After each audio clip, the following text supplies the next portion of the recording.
here I am again with the Corsair. Everyone seemed to like it, and it's the next thing that I've got to fix on my list. Anyway, I'm going to try and keep this nicely edited this time, because yeah, I done a useless job last time. You can tell me, that's fine. Also, shaky camera should have been eliminated. Got the camera on a stand. It's still an iPhone, but it's a step in the right direction. Right, let's get on it.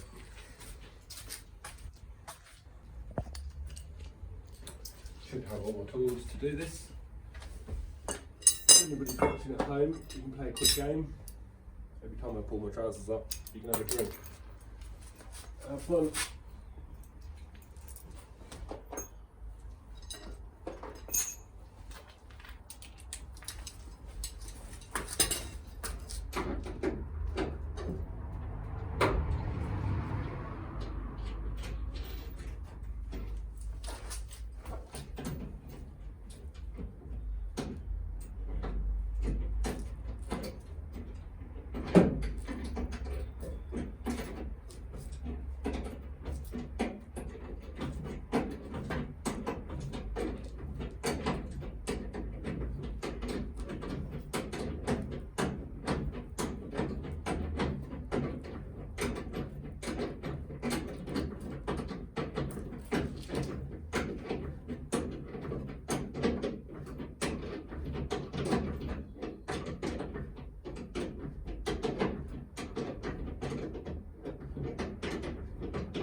Don't know if these bolts are going to be the right length.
So I'm probably going to have to take it all off again, because there's about a washer's thickness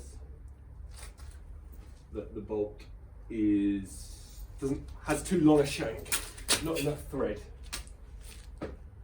So back to that. Took it apart, added a washer, and that's all good. So that side's pretty much done. I've just got to check the nuts and bolts. Yes, I'm using a breaker bar and an adjustable spanner, because I've decided to do this and all my tools are at work. Welcome to my world.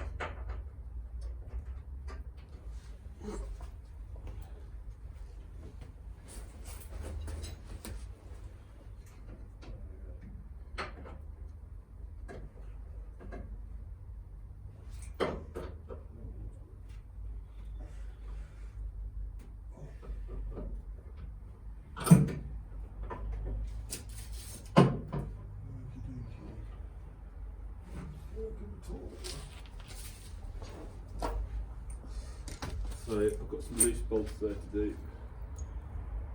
Make sure I check this is the right size. It's not.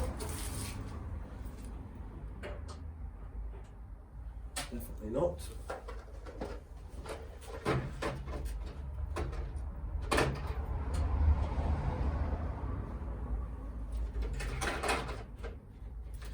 My dad, as much as I do love him, did have a tendency to use odd anything, anywhere.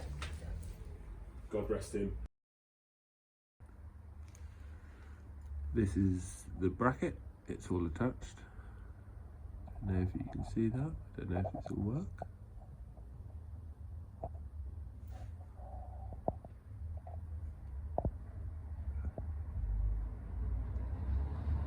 So inside the chassis there are actually two crush tubes. I've remade this whole section of chassis rail all through here. So in between there, there's two tubes, run one side of the chassis to the other, so that's all nice and strong. There's also a cross member in there, which has another two tubes that run downwards like that through there. So it's all nice and strong. So it can actually support this. It isn't just a lash up. Well, it is a lash up, everything's a lash up, but it's a pretty lash up. Do you want to see a joke? It's me. I'm the joke. I have lost the tool to put the wheel on. It's got silly tuner nuts on it, and I've got one for the locking one, but I've not got the rest of them. So, for now, its wheels on. With this, I've got the other one on loosely on the other side, which is a right struggle that I don't think anybody wanted to see. Maybe did. Tough luck. So these have got to go on. I'm going to hang the wheel loosely, and tomorrow I will go and get the key. But for now, what I'm going to do is do up these nuts and then try and get it started. Bolted the radio back in, bolted the air cleaner back on because that was all loose. And I've put a battery in the boot. I do think I'm going to have to track this up, measure it, because I don't know whether everything's going to sit quite in the same place, because what was in there before wasn't measured very well. I've actually got one here on the floor. You can see what's going wrong with it. It's got all bent. It's very flimsy anyway. So I actually doubled the thickness. I cut a hole through there and then welded that through there. So that's extra strong. That's where it sits up against the bottom of the chassis rail. So hopefully the new ones are better and won't break. Let's see if I can get this started. Don't lose that one. Right, wish us luck.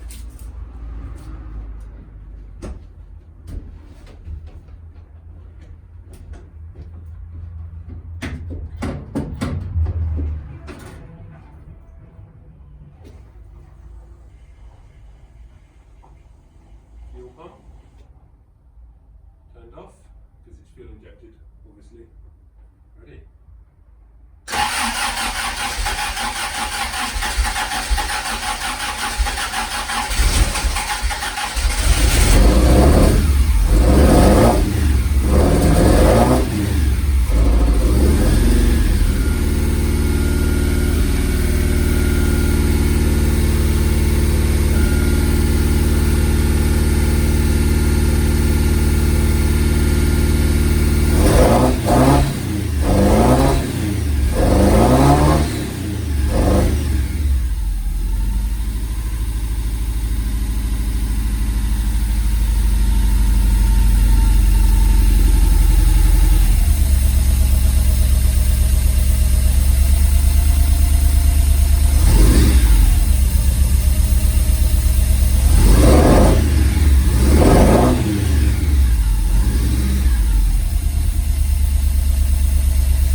Right, so that was quite successful. Got to stop saying right.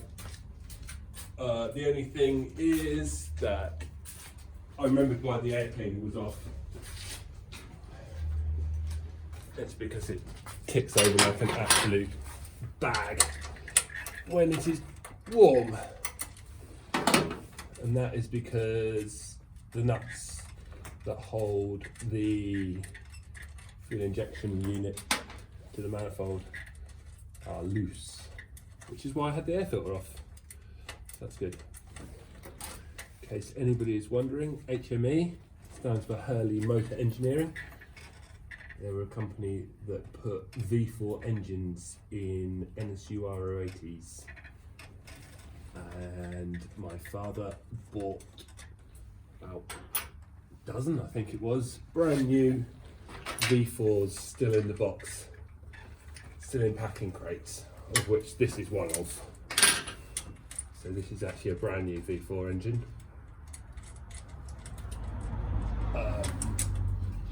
He's had it in storage for quite a while, ready for, I don't know, a rainy day, as it were. So, as part of their package that they used to do, they used to have alloy rocker covers. He bought 3 sets of these, so I think there's only 3 sets. I've only ever seen those 3 sets. There's also a polished front timing cover with there's little trick bits and pieces around it. It's got a alloy or metal timing gear instead of the fibre one, which I'm sure everybody, where's that fibre gear? Yeah, no it hasn't, and it sounds like horrid because it doesn't make a horrid sound. If there's one thing I could change, it would be that. Clanks away. It's one of the reasons I'm going to set the tick over so it doesn't dagga dagga dagga dagga dagga. Right, take this off.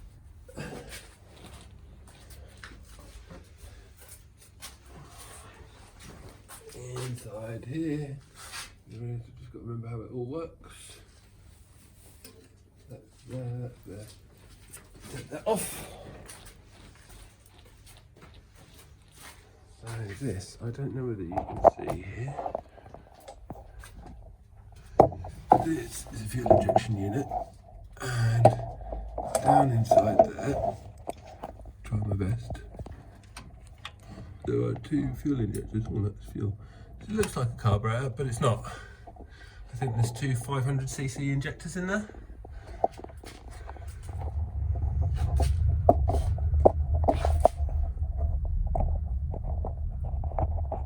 Excuse me. Right, next thing I've got to do is find an adjustable spanner, because why wouldn't I just do that? Careful not to drop these down here. That's what my dad would say to me. And then he would have dropped one down there. I'm not going to do that. So when I got this car for my father, I was doing something in here. I was looking down here, and I noticed that the gasket inside had deformed, and the throttles weren't opening all the way. So I actually took it apart, trimmed it all down, put it back together again, at which point it went much better, as you can imagine. The car was actually rolling road tuned at Emerald, which I think it made 106 horsepower, so pretty inconsequential. We were expecting more like 120 horsepower, and it certainly goes more like there's 120 horsepower. What have we got here? Washers to take down the throat.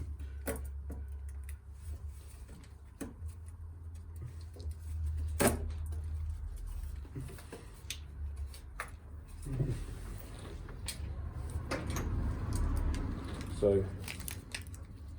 what I want to do is I want to get it back on the rolling road.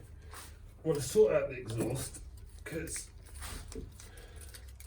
got unequal length headers on it, which is really unavoidable unless you run 2 pipes down the car and an H pipe, which is seriously overkill for a 2 litre V4. Take that off. You can probably see. You can see the fuel injection unit a bit better now. That's what that is. Right. Seem to remember there's a bracket off here which is loose. Yeah, there we go. Like so. So what I could do with doing all those up.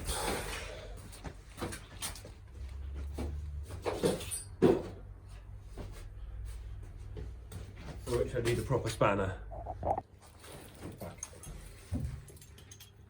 Is anyone wondering if I do have proper tools? They're just not here. And I've got to bother to move them backwards and forwards. And something else. Can't remember what. Sure, it will come to me.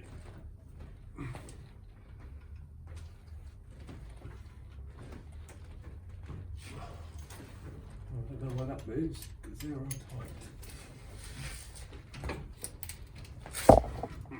That one isn't. Right.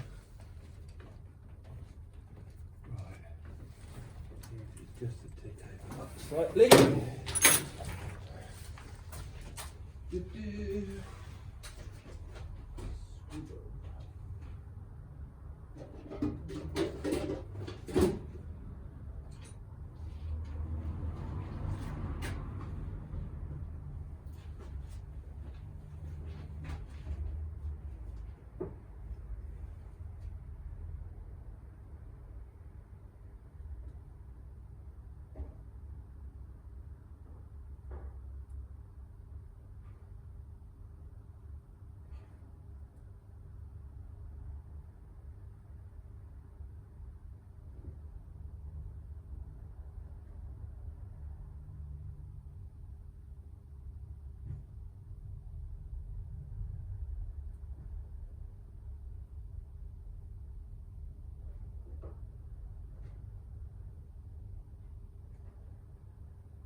All the bolts are tight. So we're going to go on to just adjust the tick over. It's very much like a carb, but it's not a carb. It has the same kind of adjustment screw. Let's see what that is. Problem is it always ticks over slightly different without the air filter on.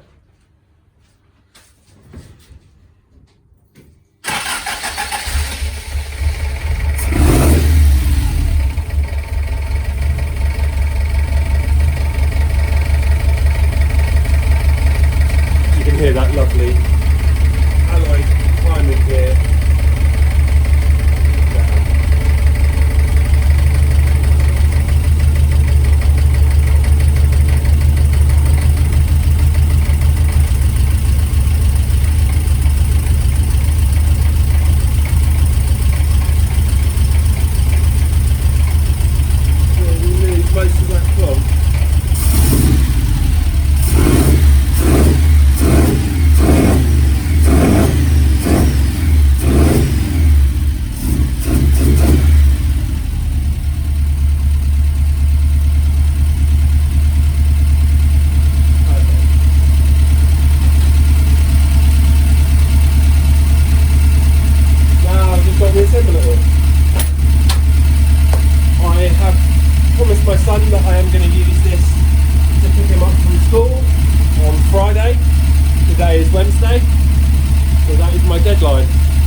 inside of this car. I mentioned before, these are all electric Rover Sterling seats, so they move like this, etc. It's not really my favourite. I'd like a pair of Recaros in the front of this. These are a bit bulky and the electric motor is a bit heavy in my opinion, but it is what it is. This black is the stock GT dashboard, which the car should have, as is this centre console. It's all been recoloured in red. These door cards are actually blue underneath this. Boring bits and pieces, there's a wooden steering wheel, there's a weighted gear knob on there, and a short shift, which is connected. That's my next door neighbour, his Astra VXR, which is connected to a 5-speed box for 2.8 Capri with a console bell housing, and it has a Milton concentric slave cylinder inside there, and there is a Pinto clutch. But yeah, it's a 5-speed box behind the V4. As far as I know, my father was the first person to do that. I've never seen one done before there. There is, I'm trying to think what else there is in here. So obviously it's a 2-door. There's loads of nice bits and pieces, period bits like that. There is a light underneath there, inspection light. It's got a nice stereo in it. There's a sub hidden underneath the seat, and the 6x9s in the rear parcel shelf. There is a nice redone headliner, which is the stock, what they called lodestar pattern. So there's little tiny stars all over that. It's lovely, ever so pretty. It's a beautiful car. I want to change the window winder handles over to the original ones. Some that my father fitted, and I do not like them. They're a bit eBay special. I think that's pretty much the inside of it. See, quite a few years of work. He had another car before this, another Corsair, a 2000E, which is quite well known, and I'm in the process of buying that back at the moment. I've got a little bit more money to pay on it, which has been a nightmare to sort out, but once I get that sorted, I'll have that back, and then the plan is to put a Volvo engine in it. I don't know whether I'll manage to do it or not, but stay tuned and see, I guess. Thanks very much.